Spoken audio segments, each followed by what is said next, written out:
Well, early this morning, Ukrainian terrorists launched American weapons at a school in Kherson, which, of course, was eastern Ukraine, is now Russian-held territory. It now is part of Russia. They targeted and hit children. They hit teachers on their way to school. 13 people hurt, including 3 children, 2 in critical condition, and 2 were killed. Reports suggest that these were American HIMARS weapons. Tell me if you've heard this story once before. Filled with banned cluster munitions, also banned.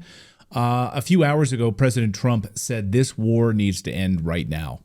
One thing very important, I really would like to be able to meet with President Putin soon and get that war ended. And that's not from the standpoint of economy or anything else. It's from the standpoint of millions of lives are being wasted. So will there be peace? Let's ask former UN weapons inspector Scott Ritter. Scott, welcome back to the show. Good to see you. Good to be here. Thanks for having me.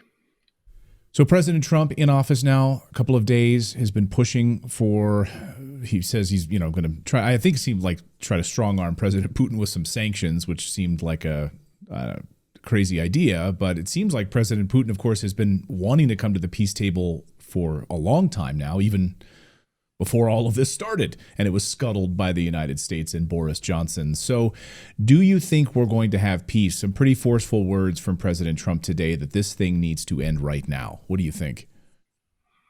Well, first of all, President Trump isn't going to be the one to dictate the terms of peace. The terms of peace will be dictated by Russia. To the victor go the spoils, and Russia is winning this conflict.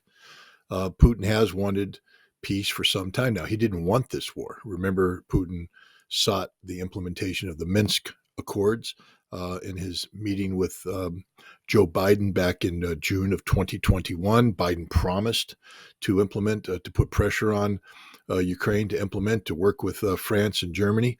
But Blinken never either got the order or obeyed the order. We now have Blinken confessing that in September of 2021, he was secretly providing weapons to Ukraine at a time when he was supposed to be pushing for implementation of the Minsk Accords. Even when Russia recognized that the Minsk agreements were never going to be fulfilled, and they put forward draft treaties. You remember December 17th, 2021, the draft treaties provided to NATO and the United States seeking a new European security framework necessary to avoid war. This was ignored by the West. The special military operation was designed to get Ukraine to the negotiating table. It succeeded. There was the Istanbul communique ready to be turned into a treaty. Pressure from the West on Volodymyr Zelensky caused that to be scuttled.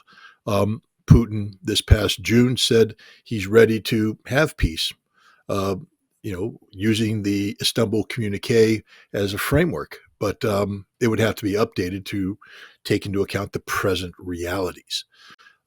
Russia is ready for peace, but peace will only come when all of Russia's objectives are met. There cannot be peace if there isn't demilitarization. There cannot be peace if there isn't denazification.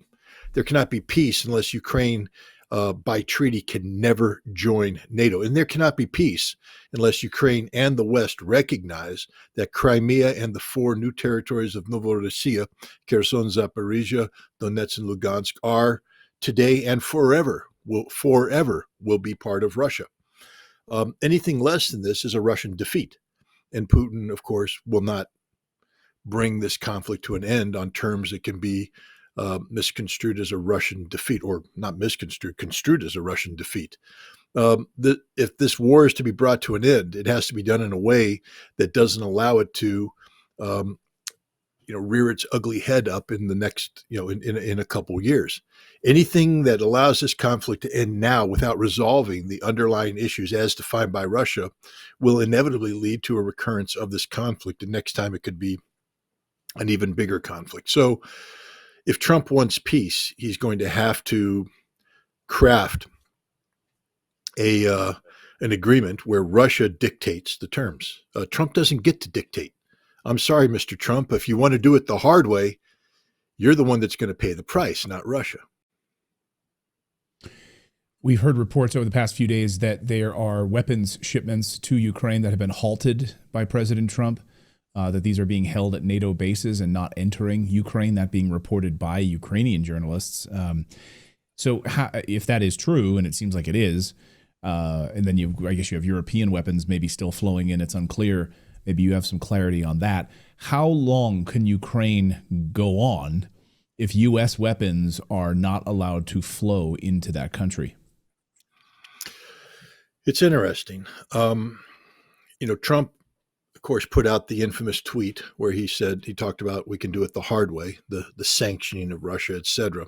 But at the same time he's doing that, if you remember, he gave a presentation after the election where he said that this war is because of NATO expansion into Ukraine. He recognizes the underlying cause of war.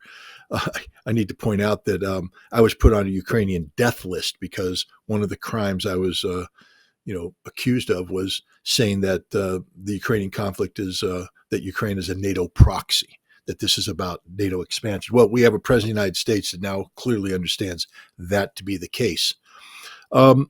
He reposted Jeffrey Sachs. Now, he did it in the context of Sachs' comments about Israel. But if you're going to repost Jeffrey Sachs, that implies that you have you're familiar with the totality of his arguments. And Jeffrey Sachs has been very clear about Russia's economy and how Russia has emerged from the post-conflict, the post-initiation of the special military operation with a stronger economy, one that is virtually sanctions-proof.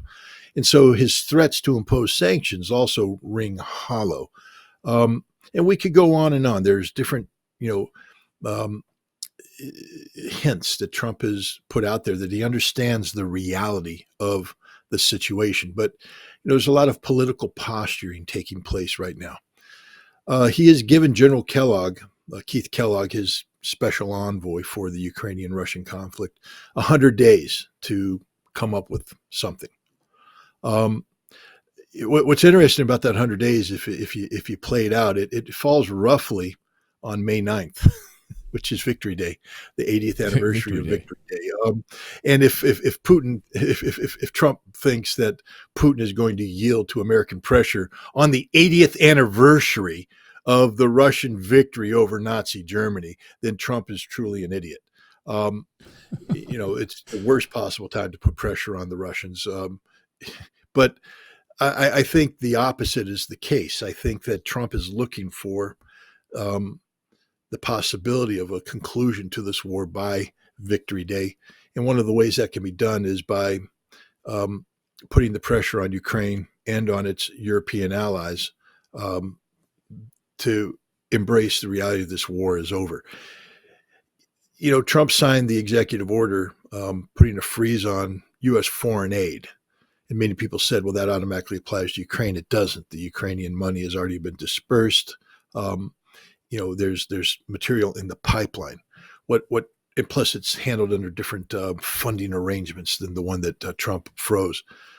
But if the reports are true, Trump has replaced the entire political leadership inside the Pentagon responsible for the arming of Ukraine. And when you eliminate the political civilian leadership, the military can do nothing. And so there is paralysis now. And as you indicated, if these reports are true, equipment is now stuck in bases and in waypoints inside Europe, not to go forward until a review is done. And a review may not be done for 100 days.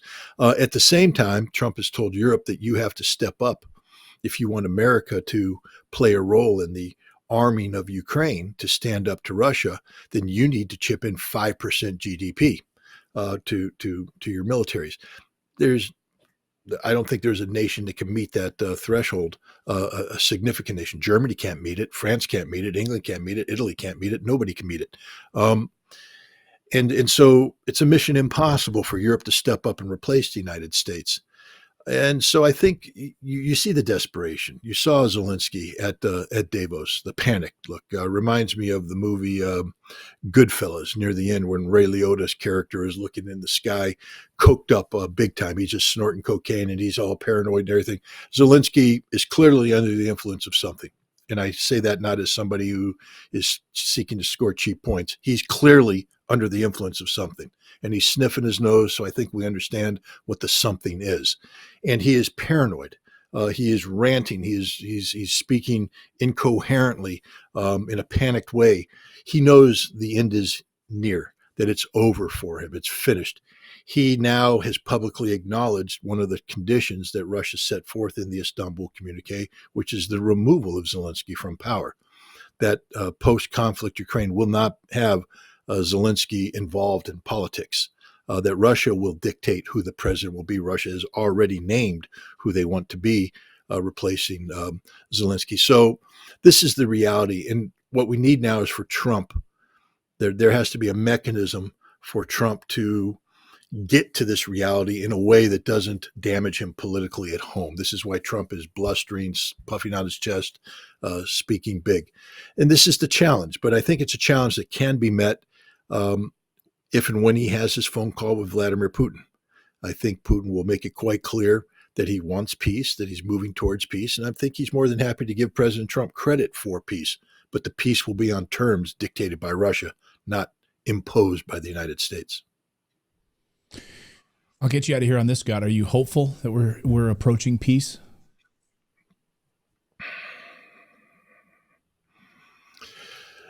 The United States, the problem is Donald Trump is not an expert on Russia.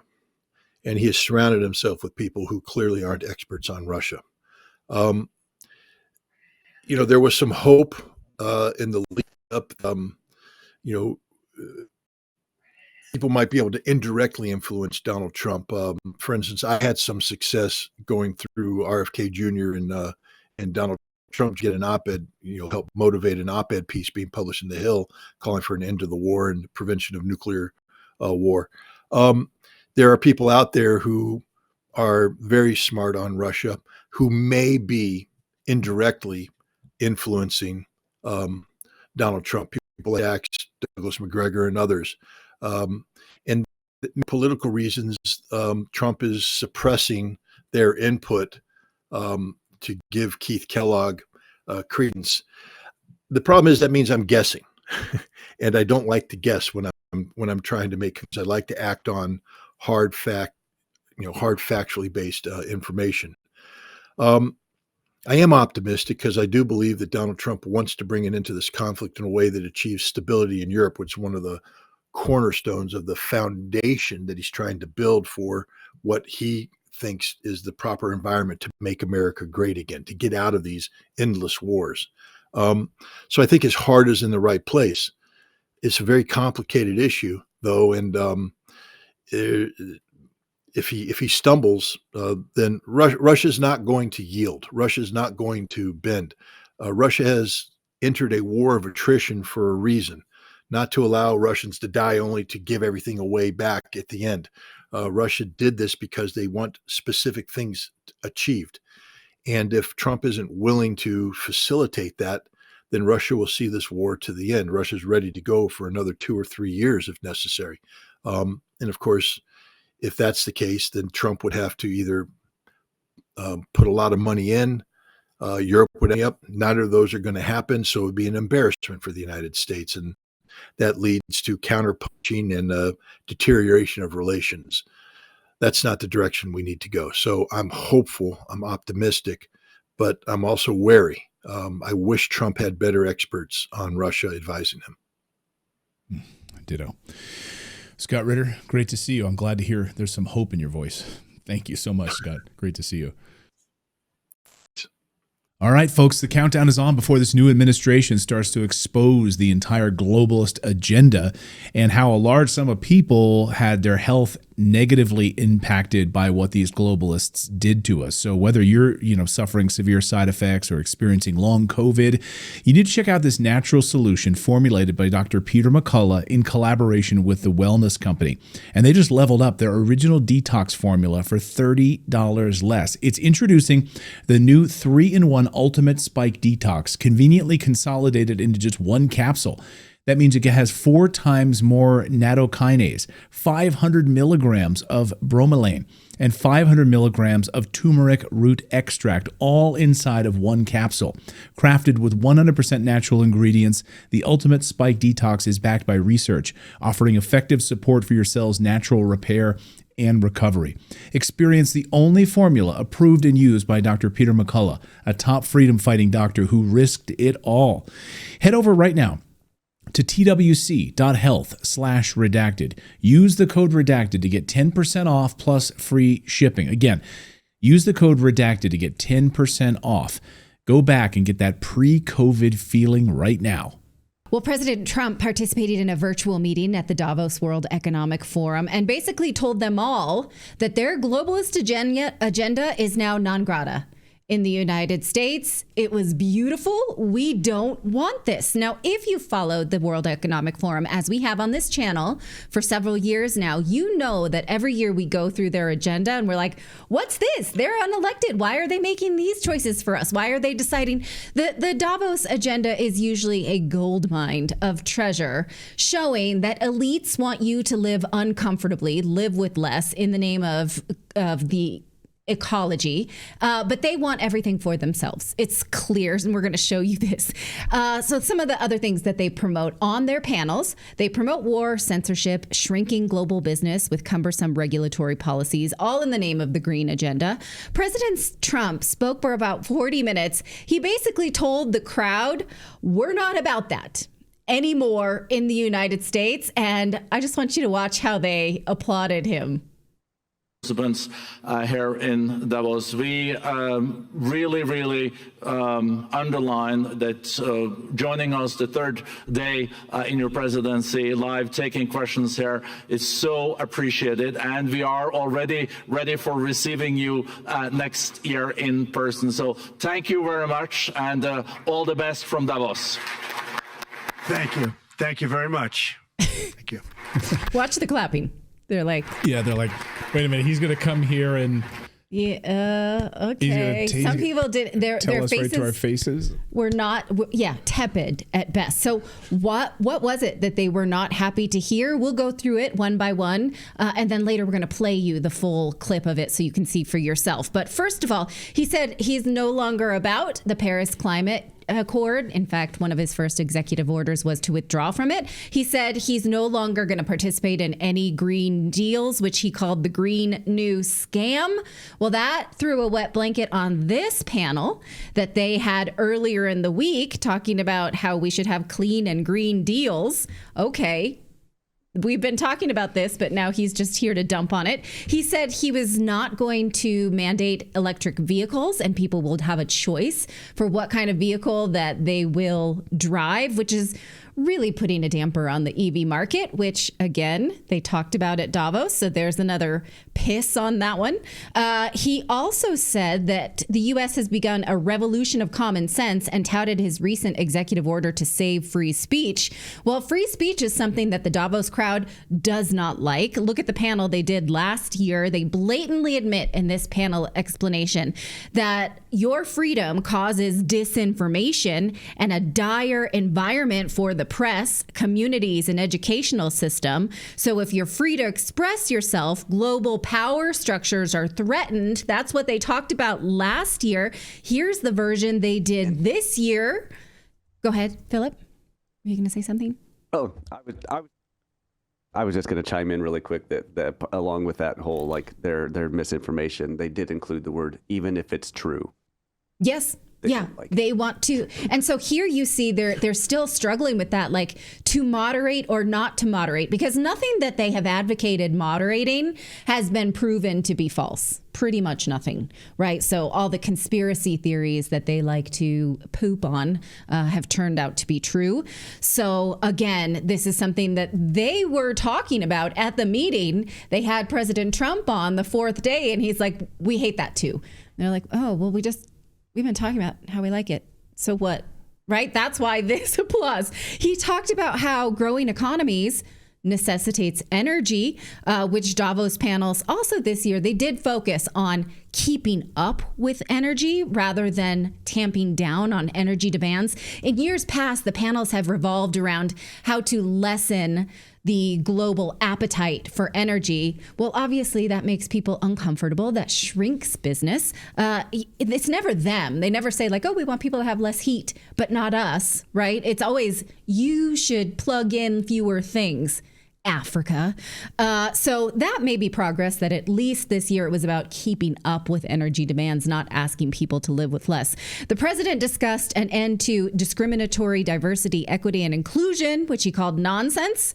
Here is a panel he just pissed all over that they just had, investing in diversity. He was asked about the European Union regulations and basically told the whole room that they were an abomination for economic growth, which is a fact.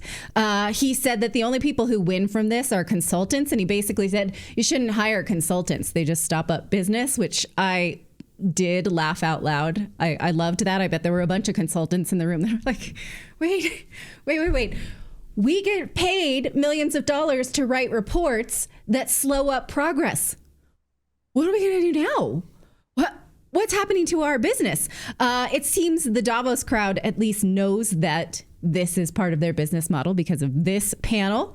He said that he intends to lower the corporate tax rate for businesses that manufacture in the United States to 15%. This is a major reversal of the Biden administration. You may recall that early in the Biden administration, he made it his business to lecture other countries to stop what he called the race to the bottom. He basically exerted bullying on countries that wanted to have a low corporate tax rate to incentivize businesses. President Trump says, we're not going to do that. Actually, what we're going to do is make ourselves more attractive to do business here. We're going to compete rather than bully. That's so interesting, right? He spoke out against the fines and lawsuits that have been slapped by the European Union on Facebook and Apple, and he called it an unfair tax. Now, recently, Meta CEO Mark Zuckerberg told Joe Rogan that the Biden administration was, quote, the tip of the spear attacking its own companies. President Trump is making it clear he will protect American companies abroad, so foreign leaders should think twice before attacking because Joe Biden let it happen. Totally fine. Attack our people. I'm cool with that. He told Bank of America they should stop unbanking conservatives. He blatantly said, quote, what you're doing is wrong. He said he was ready to work with Russia to end the war. We just discussed that with Scott Ritter.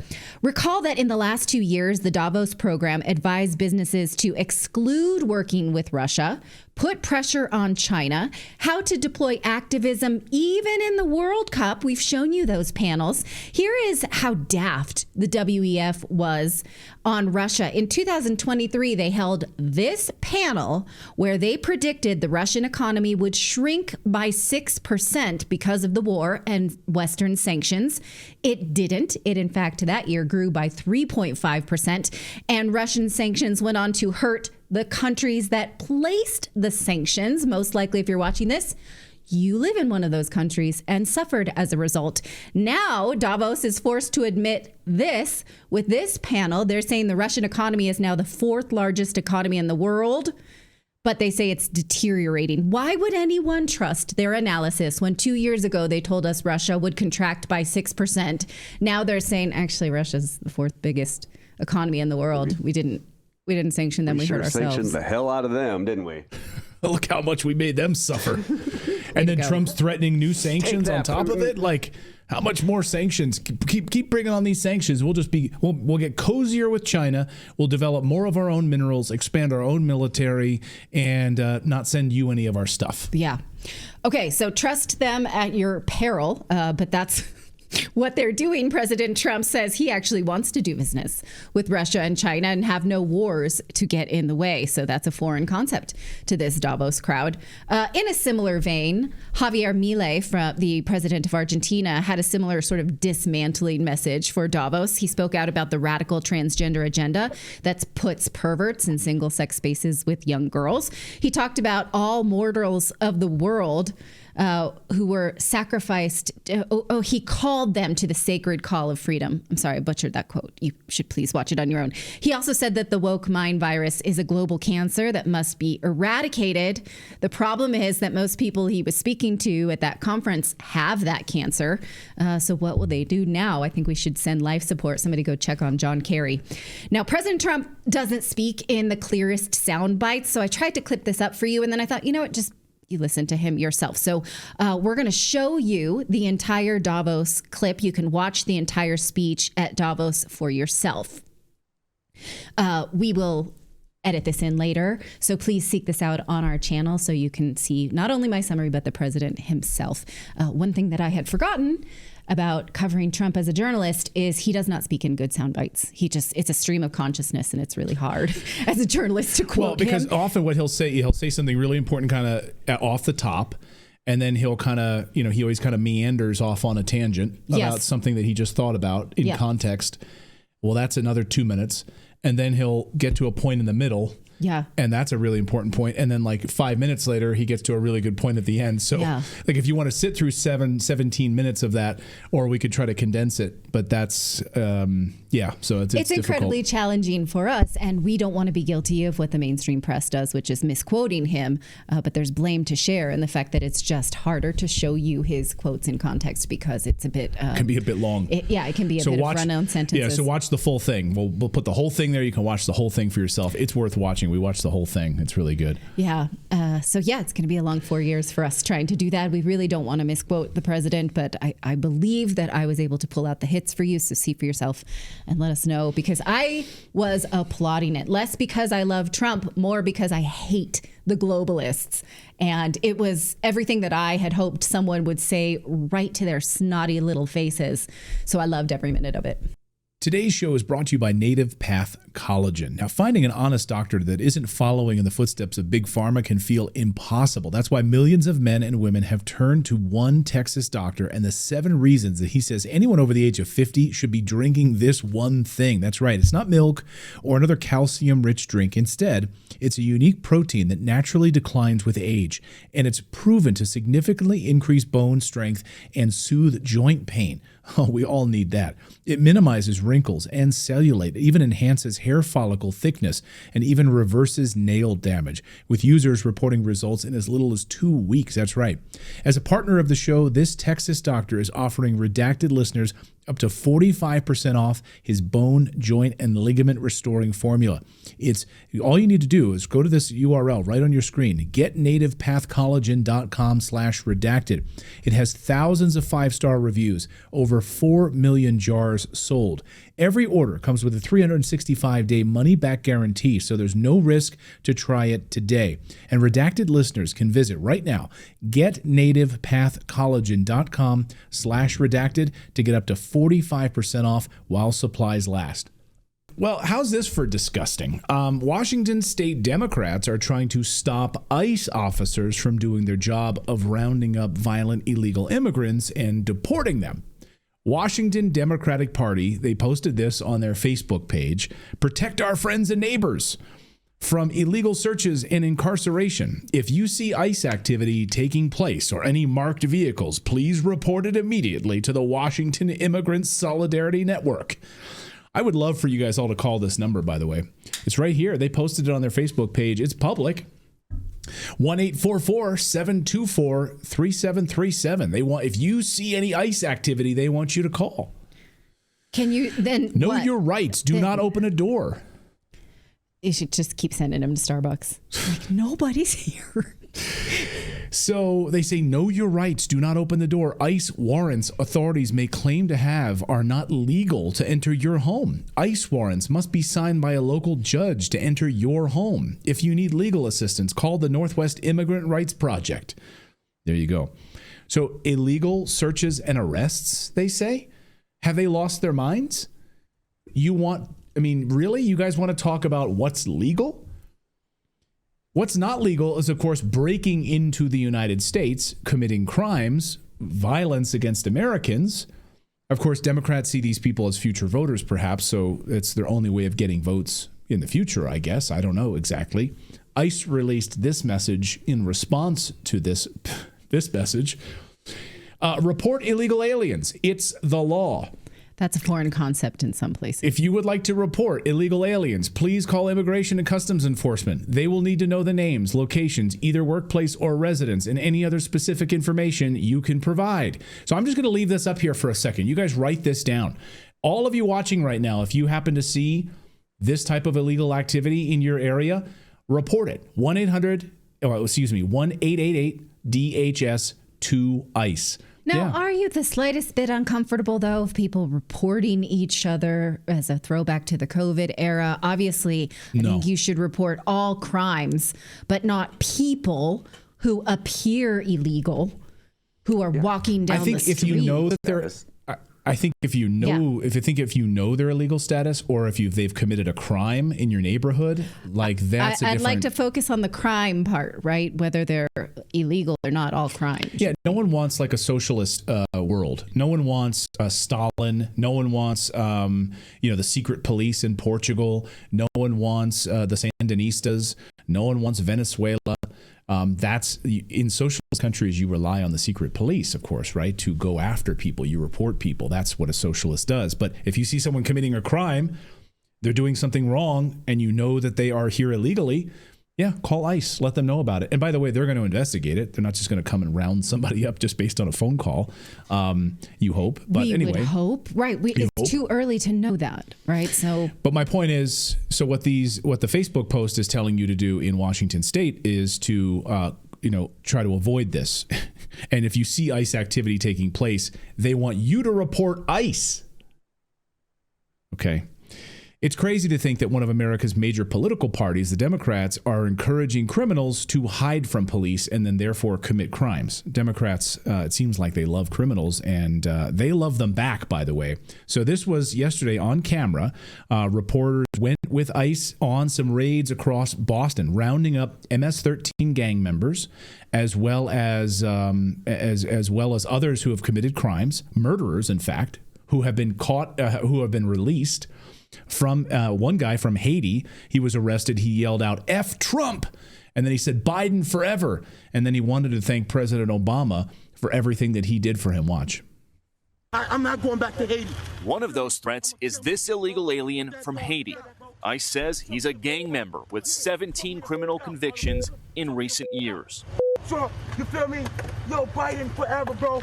Thank Obama for everything that he did for me, bro. I would like to point out that Obama was the deporter-in-chief and started with criminals, too. He deported 3 million people.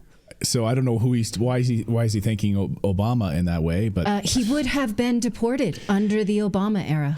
Maybe, but of course, all of the infrastructure that's been put in place under the Biden administration was really just an extension of Obama. So Obama's pulling the strings. The Department of Homeland Security, the infrastructure under the CBP One app that allowed these individuals to come into the United States. So I don't know that Obama can wash his hands of this. I think he was probably secretly running the show here. Go ahead, David. This guy was probably committing the right crimes that were allowed here. So he was able to stay, Yeah. The hubris of it. I mean, he is genuinely confused that his criminal activity is no longer legal. Shocking. He really is shocked by it. So liberals are really upset about this. CNN's Dana Bash, listen to her when she tries to shame ICE for rounding up criminal illegals and talks to Tom Homan, the new border czar, about it, makes him try to feel bad about it. Listen, yesterday. I think that there is some kind of image that people might have, given how much we heard President Trump and you in the months during the campaign, and certainly during the transition, talking about what's going to happen of people being rounded up, loaded on buses, and dropping them off on the border. Is that how you see this happening?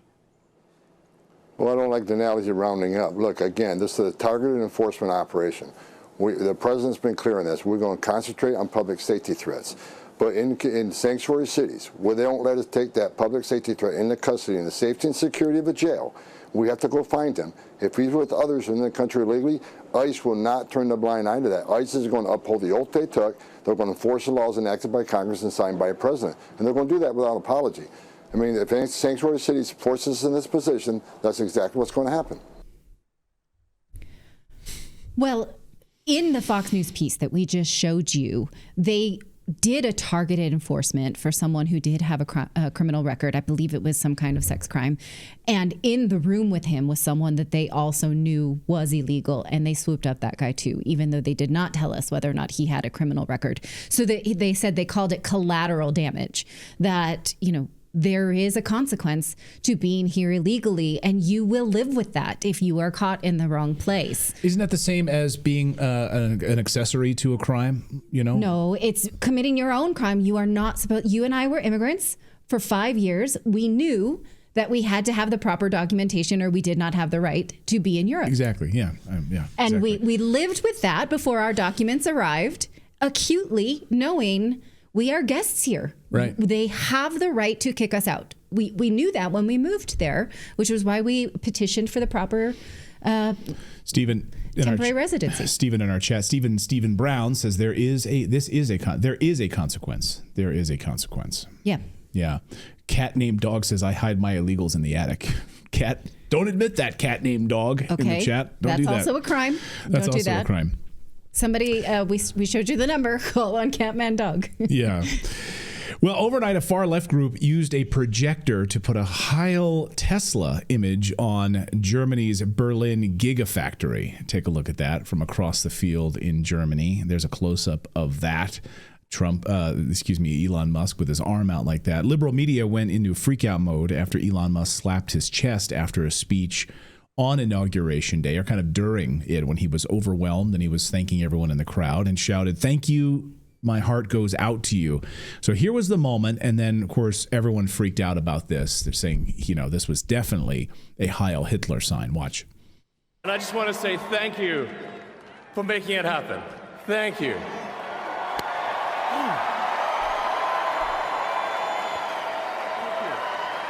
My heart goes out to you. It is thanks to you. So what do you guys think of that? Well, when Tim Walz did it and other Democrats have done it, like here's Tim Walz doing almost the exact same thing on the campaign trail. My heart goes out to you, touching his heart, my heart. There he goes. There. So there's a slight bend in the elbow. Slight bend in the elbow, like the hand is flat. Doesn't have the gusto. It's what dancers call marking it, and that's full out. That's full out. So everyone, of course, you know. There's been video of Emmanuel Macron doing the exact same thing, right? Touching his heart. Well, all this copious videos, yeah. So in Germany, of course, they're freaking out about this. They put this up on the Tesla Gigafactory. Well, Benjamin Netanyahu, of course, had to weigh in on this to kind of put an end to this. And he says, Elon Musk is being falsely smeared, says Netanyahu. Elon is a great friend of Israel. He visited Israel after the October 7th massacre, in which Hamas terrorists committed the worst atrocity against the Jewish people since the Holocaust. He has since repeatedly and forcefully supported Israel's right to defend itself against genocidal terrorists and regimes who seek to annihilate the one and only Jewish state. I thank him for this. So I wonder if now CNN and others will back off of this now that Netanyahu has stood up. Well, they love it. That's the problem. And what's funny is that the Saturday Night Live piece last week over the weekend making fun of MSNBC said, we're not going to break down every little thing in order to spark outrage this time. And Trump administration 2.0, we're going to calm ourselves. And then they just can't. They just absolutely need to cling to this as proof. Now, if he had not denied, I mean, he said that's not what this was. This was, and so if he really wanted to signal any kind of Nazism, any kind of extremism, he would have just stuck with it or excused it, but he's literally said that's not what this is about. So you can interpret it that way, but then which policies do you follow as Nazi? Yeah, I mean, if someone says like, no, I was putting my hand over my heart, I was excited, I was overwhelmed, and I'm saying thank you from my heart. If someone says that, is that a good enough answer? Like, no, you are definitely a Nazi. You were definitely doing a Hitler salute. Mm-hmm. Like, okay, no, I wasn't. I just had my hand over my heart, and I was just throwing it to the audience because it was a massive audience out there, and I'm letting everyone know in the far back seats that I care about you. Like, no, you weren't. You're a Nazi. Okay, no, I was like, what point? Who's right in that situation? Yeah, like the person it's who's an unserious. I always find it. I always get so upset when people like question someone's intentions, right? Because you don't know what's in their head. Like, what was your intention? Was it your intention to do a Heil Hitler? See, Kyle? Yeah, is that your intention? I throw the peace sign all the time, and I'm not a hippie, you know? Right. Yeah, I mean, isn't throwing the peace, you know? If you turn it the other way in the UK. The other way, it's a middle finger. Yeah, that's not a good thing. Anyway. All right. You want to do this one? Do I? If not. All right. New York continues its woke culture war by changing words in the English language. So Kathy Hochul, New York Governor Kathy Hochul, just announced a new PC term for drug addicts in New York. You're no longer allowed to call them addicts. You're now going to call them a person with a substance abuse disorder. Okay. So this was hidden inside of Hochul's new budget proposal on Tuesday. The state is now banning the word addict from all agencies, even though the state agency that's overseeing abuse treatment is called the Office of Addiction Services. I love the irony of all of this, right? So you're going to change the name of the agency now that oversees all of this? Well, actually, it can be used as a dismantling of the pharmacratic state, because something they try to sell you is that addiction is a disease. It's clearly not. A disease is a cellular malfunction. But they like to sell you no-fault diseases, alcoholism, obesity, addiction, as if it's in your blood. And what they have done is then expanded the pharmacratic state and their power to control you. So now I think this is it's almost a tool in your back pocket. If they come to you and say, well, you're mentally unstable and you are now a ward of the state, you can say, no, I'm not. I'm not an addict. It's not a disease. I'm just a person who temporarily has this. I actually like the language because I am very against the no-fault state, the no-fault diseases. Addiction as a disease, because right? then they can use the pharmaceutical complex to treat it. Because I vehemently reject the idea of no-fault diseases. It's not a thing. They use it to sell pharmaceuticals. So Ozempic and other stuff like that. Exactly like that. And so if you're not an addict, you're a person with a substance abuse, although the word disorder, it's like, is it a temporary state? Then I can do something about it. How is disorder any different than... then you have a permanent disorder. Then you have like a permanent, if they're using person with a substance abuse disorder, it's a permanent name then, right? You're with it. Can you be without it? I don't know. I would like to think more about this. I'm just thinking on the fly at this point.